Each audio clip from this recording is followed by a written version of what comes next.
Hello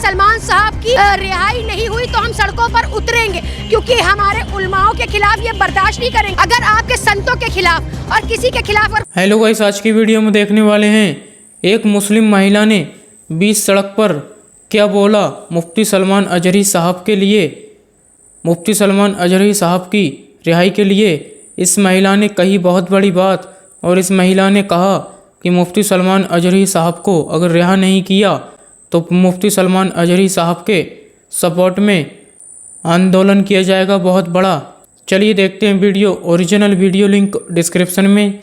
अगर आप हमारे चैनल पर पहली बार आए हैं तो चैनल को ज़रूर सब्सक्राइब करें, वीडियो लाइक करें, वीडियो को ज़्यादा से ज़्यादा शेयर करें। चलिए अब वीडियो शुरू करते हैं। अगर मुफ्ती सलमान साहब की रिहाई नहीं हुई तो हम सड़कों पर उतरेंगे, क्योंकि हमारे उलमाओं के खिलाफ ये बर्दाश्त नहीं करेंगे। अगर आपके संतों के खिलाफ और किसी के खिलाफ अगर कोई गलत बात होती है तो उतरते हैं ना। ये हमारे धर्म को ठेस पहुंचाते हैं, ये हमारी शरीयत को बुरा कहते हैं, ये हमारे इस्लाम धर्म को बुरा कहते हैं, रोज गालियां देते हैं हमको। क्यों?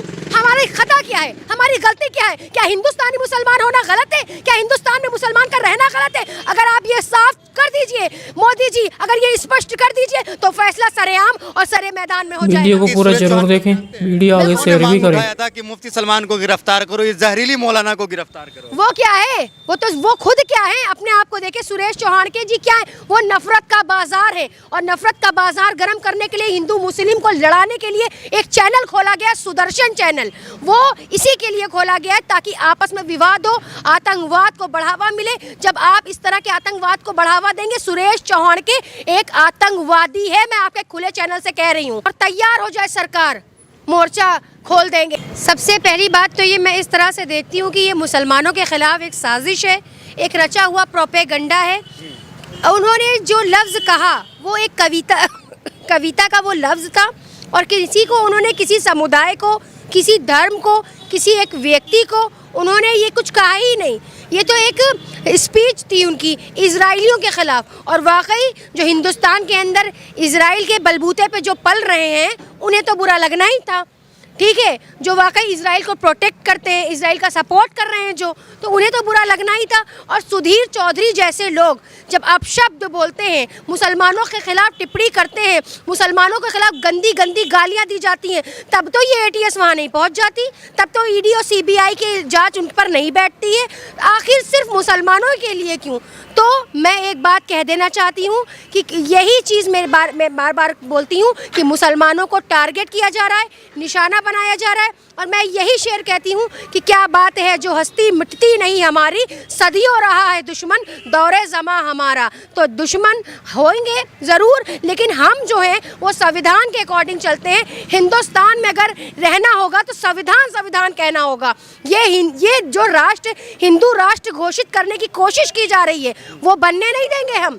और जो लोग हिंदुस्तान के अंदर रहते हैं उन्हें संविधान कहना होगा, तब तो वो हिंदुस्तान में रहने के लायक है। वरना अगर उनको ज़्यादा दिक्कत है हिंदू राष्ट्र से तो वो नेपाल चले जाए और नेपाल में जाकर एक नया हिंदू राष्ट्र घोषित कर ले। ये बताइए, तो मुफ्ती सलमान अजहरी के ऊपर भी आरोप लग रहा है कि वो जो है क्या नाम है, पाकिस्तान की जो खुफिया एजेंसी ISI से मिले हुए थे, उनका कई वीडियोज़ भी वायरल हो रहा है और कहा जा रहा है कि ये जो है देश विरोधी है। तो आपको क्या लग रहा है? अच्छा, आपको ये लग रहा है? मुझको लोग आतंकवादी कहते हैं तो क्या मैं आतंकवादी हो गई हूँ? मुझको लोग कहते हैं कि मैं इंटेलिजेंस की टीम हूँ तो क्या मैं हो गई?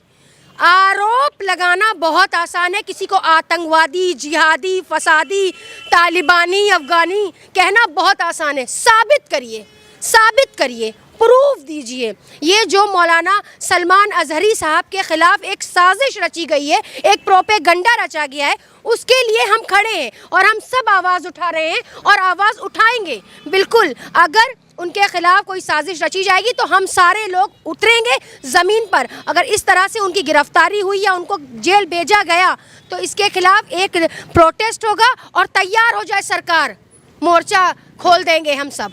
सरकार को तैयार रहना चाहिए और अपनी कमर की पेटी को कस लेना चाहिए, क्योंकि ये हमारे उलमाओं के खिलाफ साजिश कर रहे हैं। नए नए कानून लाते हैं, UCC से यूनिफॉर्म सिविल कोड जैसे कानून लाते हैं, 3 तलाक जैसे कानून हमारे मोदी जी लाते, बताते हैं हम मुस्लिम बहनों के हितैषी। अरे आप मुस्लिम बहनों के हितैषी कैसे हुए जब आप मुस्लिम बहनों को फंसा देंगे बीच में? तलाक जैसे मुद्दे को ये कोई ज़रूरत ही नहीं है। देश में काले कानून लाने की कोई जरूरत ही नहीं। आप क्यों आप फालतू के कानून ला रहे? लाना है तो रोजगार दीजिए, लाना है तो शिक्षा दीजिए, और जाके इंसाफ देना तो दलित बहनों को दीजिए ना, जो चिल्ला चिल्ला के हलक फाड़ फाड़ के लड़ रही हैं अपने लिए, उनको इंसाफ दीजिए ना। दलित कितना % है? तो आप जाके दलितों का वोट लेना जानते हैं, दलित को अछूत मानते हैं, लेकिन दलित को इंसाफ नहीं देते, दलित को रोजगार नहीं देते, दलित के लिए शिक्षा का कोई प्रबंध नहीं है, बस आप दलित का वोट जानते हैं। जब दलित को आप इतना अछूता समझते तो उनके वोट का भी अधिकार आपको नहीं है। और रही बात मुसलमानों की, मुसलमान तो आपके दुश्मन है। हम आपको अपना दुश्मन नहीं मानते, लेकिन आप मुसलमानों को इसलिए अपना दुश्मन जी तो कहते हैं कि मुसलमान हमारे भाई हैं, जो आपको बहन मोदी जी कहते हैं। अच्छा, उनकी बहन है। अच्छा, हम उनकी बहन है। बहनों के साथ कोई ये करता है कि ऐसे सड़े सड़े कानून लाके यूसीसी और हिजाब की तरह जो लोग गलत टिप्पणियां कर रहे हैं आज हिजाब पर, तो वाकई अगर मुस्लिम बहनें उनकी बहनें होती तो हिजाब पे टिप्पणियां करने वालों को अरेस्ट किया जाता, एटीएस उनके घर पहुंचती। हम लोग को गंदे गंदे कमेंट सुनने पड़ते हैं, अपना हिजाब आज हम महफूज नहीं कर पा रहे। ये फैसिलिटीज दे रहे, ये हिफाजत दे रहे हैं आप गलत हैं, और आपकी सरकार को रहने का अधिकार नहीं है। और सरकार को सत्ता परिवर्तन होना चाहिए, और जनता चाहती है कि सत्ता परिवर्तन हो। बताइए कि सुरेश चौहान को जानते हैं? बिल्कुल। उन्होंने मांग उठाया था कि मुफ्ती सलमान को गिरफ्तार करो, ये जहरीली मौलाना को गिरफ्तार करो। वो क्या है? वो खुद क्या है? अपने आप को देखे सुरेश चौहान के जी क्या है? वो नफरत का बाजार है, और नफरत का बाजार गर्म करने के लिए हिंदू मुस्लिम को लड़ाने के लिए एक चैनल खोला गया, सुदर्शन चैनल। वो इसी के लिए खोला गया है ताकि आपस में विवाद हो, आतंकवाद को बढ़ावा मिले। जब आप इस तरह के आतंकवाद को बढ़ावा देंगे, सुरेश चौहान के एक आतंकवादी है, मैं आपके खुले चैनल से कह रही हूँ।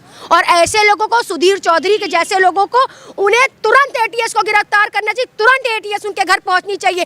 कैसे बैठे हुए खामोश ये लोग? अपने अपने घरों में बैठे और राजनीति रोटियां सेकते हैं, हिंदू मुस्लिम करवाते हैं, आतंकवाद फैलवाते हैं। ये कैसे लोग हैं? इनको गिरफ्तार करे एटीएस। किस तरह की बात करते हैं आप अपना कैमरा घुमाइए, जाइए उनको खबर लीजिए आप जाकर जरा। तो ये झूठी मूठी बातें, सरकार एक निकम्मी सरकार है, झूठी सरकार है, इसके ऊपर हमें भरोसा नहीं रहा। ये जुमलेबाज सरकार है, और मैं इस सरकार से डरती नहीं हूँ, क्योंकि संविधान ने मुझे हक दिया है बोलने का, और मैं उससे बोल रही हूँ। एक सवाल आपसे जानना चाहेंगे कि बहुत सारे ऐसे लोग हैं जो हिंदुत्व की बात करते हैं, वो मुसलमानों के खिलाफ जो है बयानबाजी करते रहते हैं, उनकी गिरफ्तारी नहीं होती, तो क्या वजह है कि उनकी गिरफ्तारी नहीं होती? ये एक तरफा फैसले हो रहे हैं ना, ये पार्शलिटी हो रही है, ये मुसलमानों को गिराया जा रहा है, नीचे झुकाया जा रहा है, ये कहा जा रहा है देखो तुम्हारा इस देश में कुछ है नहीं। क्यों नहीं है? जब आज़ादी की लड़ाई हमने साथ में लड़ी, जब हमने अपने देश को आज़ाद कराया, सब कुछ कराया, सारा बलिदान दिया, तो हम इस देश के वासी कैसे नहीं? तो आप जानबूझकर हमारे साथ दोहरा चरित्र निभा रहे, तो दोहरा चरित्र निभाना बंद कीजिए। मुफ्ती सलमान अजहरी को रिहा करेंगे? बिल्कुल रिहा करना चाहिए। अगर मुफ्ती सलमान साहब की रिहाई नहीं हुई तो हम सड़कों पर उतरेंगे। ये फैक्ट है, ये सच है, क्योंकि हमारे उलमाओं के खिलाफ ये बर्दाश्त नहीं करेंगे। अगर आपके संतों के खिलाफ और किसी के खिलाफ अगर कोई गलत बात होती है तो उतरते हैं ना, ये हमारे धर्म को ठेस पहुंचाते हैं, ये हमारी शरीयत को बुरा कहते हैं, ये हमारे इस्लाम धर्म को बुरा कहते हैं, रोज गालियां देते हैं हमको। क्यों? हमारी खता क्या है? हमारी गलती क्या है? क्या हिंदुस्तानी मुसलमान होना गलत है? क्या हिंदुस्तान में मुसलमान का रहना गलत है? अगर आप ये साफ कर दीजिए मोदी जी, अगर ये स्पष्ट कर दीजिए, तो फैसला सरेआम और सरे मैदान में हो जाएगा। अजहरी साहब ने कुत्ता किसको कहा? वो एक उनकी कविता थी। रात दिन आप लोग तो माँ बहन की गालियां देते हैं मुसलमानों को, सोशल मीडिया पर गंदी गंदी गालियां देते, वो गालियां क्यों नहीं देखते आप? वो गालियां क्यों नहीं देखते आप? कुत्ता जो लफ्ज है वो एक कविता में उन्होंने बोला, तो क्या गलत बोल दिया उन्होंने? उनका मतलब वो नहीं था, उनका मतलब दूसरा था, उस मतलब को घुमाया गया है, ये गलत है। लेकिन हिंदूवादी जो संगठन के लोग वो कह रहे हैं मुझे कहा है, नहीं, हिंदुओं को टारगेट किया, आस्था को ठेस पहुंचा। देखिए, जिसको लग रहा है, अगर सुदर्शन चैनल वाले को लग रहा है कि मुझे कहा गया, तो शायद अगर उनको लगा ये बात तो हो सकता हो, लेकिन उन्होंने किसी इंसान को, किसी धर्म को, किसी समुदाय को ठेस नहीं पहुंचाई है, ये स्पष्ट है। अच्छा गामा जी, आप क्या कहेंगे? आपको क्या लगता है? देखिए सर, जिस तरीके से अजहरी साहब की गिरफ्तारी हुई, ठीक है, अगर उन्होंने भड़काऊ बयान दिया। एक बात ये बताइए, देश का सबसे बड़ा जो मंदिर है वो संसद है, संसद में एक मुसलमान सांसद को क्या क्या कहा गया पूरे देश ने देखा कि कटुए, मुल्ले, आतंकवादी, उस पर कोई कार्रवाई हुई? वो आज तक जेल में गया? देखिए, भाजपा का सीधा सिद्धांत बना रखा है कि मुसलमानों को टारगेट करो और अपनी राजनीति करो। जिस तरीके से मुसलमानों को दिन रात प्रताड़ित करने का काम भाजपा सरकार कर रही है, ये बहुत गलत है। और जिस तरीके से हमारे उलमाओं पर बहुत से ऐसे गलत आरोप लगाए जा रहे हैं, और जो फैसले हो रहे हैं ना, ये इंसाफ नहीं हो रहे सर, ये सिर्फ फैसले हो रहे हैं। जिस तरीके से ऐसे ऐसे बिल लाए जा रहे हैं जो सिर्फ और सिर्फ मुसलमानों के खिलाफ हैं। तो ये सरकार को सोचना चाहिए कि मुसलमान इस देश का बाइज्जत शहरी है, कोई बाई चांस इंडियन नहीं है। मुसलमान बाई चॉइस इंडियन है। हमारे पूर्वजों ने यह लड़ाइयाँ लड़ी हैं और वो दफने। मुफ्ती सलमान अजहरी को इस तरीके से शायरी पढ़नी चाहिए।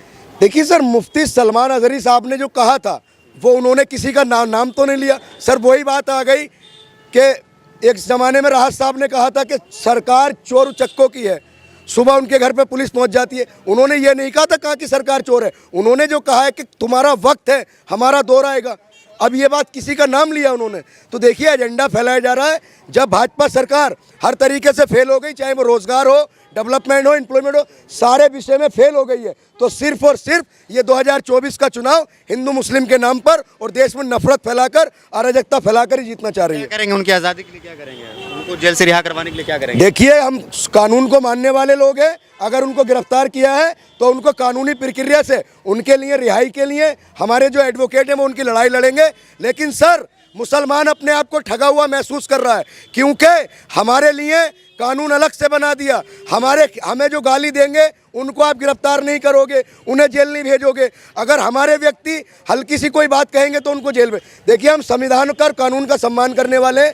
जो चीज़ हमारे साथ हो रही है, तो कानून संविधान सबके लिए बराबर होना चाहिए और ये नफरत नहीं होनी चाहिए। बहुत बहुत शुक्रिया। चलिए वीडियो यहीं पर ख़त्म करते हैं। अगर आप भी ऐसी वीडियो देखना पसंद करते हैं तो हमारे चैनल को जरूर सब्सक्राइब करें, वीडियो लाइक करें, वीडियो को ज़्यादा से ज़्यादा शेयर करें। थैंक्स फॉर वॉचिंग और अपनी राय कमेंट में ज़रूर दें।